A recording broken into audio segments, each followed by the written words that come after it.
அனைவருக்கும் வணக்கம். நான் பிரபாகரன், ஜோதிடர், சென்னையிலிருந்து பேசுகிறேன். இப்போ நான் என்ன சொல்ல போகிறேன்னா, இன்று அதாவது எப்படின்னா 29ஆம் தேதி அமாவாசை கடைப்பிடிக்கப்படுது. கருத்தில் கொள்ளுங்க.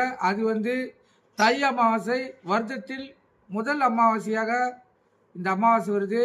மிகவும் சிறப்பான அமாவாசை, கருத்தில் கொள்ளுங்க. இந்த முன்னோர்களுடைய சாபங்கள், முன்னோர்களுடைய தோஷங்கள் எதுவாக இருந்தாலும் நீங்கள் இந்த அமாவாசையில் போய் நீங்கள் திதி கொடுத்தீங்கன்னா உங்களுடைய பூர்வ புண்ணிய கர்மாக்கள் குறைக்கப்பட்டு உங்களுக்கு மகிழ்ச்சிகரமான வாழ்க்கை அமையும். கருத்தில் கொள்ளுங்க. மிக மிக சிறப்பான அமாவாசை, கருத்தில் கொண்டு நீங்கள் பயன்பெறுங்க. அதாவது இந்த அமாவாசை எடுத்தீங்கன்னா ஆடி அமாவாசை, புரட்டாசி அமாவாசை, தை அமாவாசை, இந்த 3 அமாவாசைகள் சிறப்பான அமாவாசைகள். அதாவது இந்த அமாவாசையில் நம்ம பண்ணால் 3 தலைமுறைகளுக்கு உள்ள தோஷங்கள் தீரன்னு சாஸ்திரம் சொல்லுது. கருத்தில் கொண்டு நீங்கள் பயன்படுத்திக் கொள்ளுங்கள். அதே போல் 29ஆம் தேதி இந்த அமாவாசை வந்தாலும் 28ஆம் தேதியே இந்த அமாவாசை ஆரம்பிக்குது. கருத்தில் கொள்ளுங்க. அதாவது சரியா இரவு 8:09க்கு ஆரம்பிக்குது 28ஆம் தேதி. அதே போல் 29ஆம் தேதி 7:21க்கு சரியா இந்த அமாவாசை முடியுது.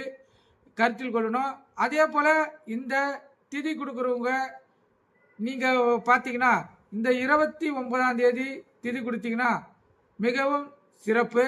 அதே போல் உங்களால் திதி கொடுக்க இயல முடியாதவங்க நீங்கள் பசுமாடுக்கு பார்த்து வாழைப்பழமோ இல்லை சிறு அழுத்திக்கிறதா கொடுக்கணும். நிறையா கொடுக்கக்கூடாது. ஏன்னா அது கசப்பான பொருள். அதை சாப்பிட்டுட்டு அந்த மாடு உங்களை வாழ்த்தாது. கருத்தில் கொள்ளுங்க. இந்த அவுத்துக்கிறையே கொடுப்பாங்க நிறைய பேர். அது மிக மிக தவறு. கசப்பை எவ்வளோதான் சாப்பிட முடியும் அந்த மாடால். அதனால சிறு அவுத்திக்கீரை கொடுத்தீங்கன்னா உங்கள் முன்னோருடைய அதாவது தோஷம் கழிக்கப்படும். திதி கொடுத்ததுக்கு சமம். அது கூட ஒரு அரை சீப்பு வாழைப்பழம், உங்களால் முடிஞ்ச வாழைப்பழத்தை கொடுங்க. மிக மிக சிறப்பு. அந்த மாடு இனிப்பை சாப்பிட்டுட்டு மகிழ்ந்ததா போல உங்களுடைய வாழ்க்கையும் மகிழ்ச்சி பெறும். கருத்தில் கொண்டு பயன்பெறுங்க. இந்த தை அமாவாசையை தவறு விடாதீங்க. அதே போல் வீட்டில் டிஷ்ஷு சுற்று போட்டனாலும் சரி, நிறுவனங்கள் கடையில் சொந்தமாக வச்சுருவங்க டிஷ்ஷு சுற்றினாலும் மிக மிக சிறப்பு.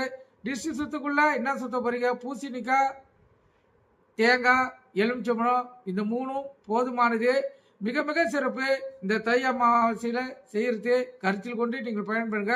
உங்களுடைய வாழ்க்கையில் மகிழ்ச்சியே நிறைந்திருக்கும். எம்பெருமானாலும் முருகப்பெருமான் துணையாலும் முப்பெருங்கிற விநாயகர் துணையாலும் அனைத்து ஆசீர்வாதம் பெறுவீங்க. நன்றி.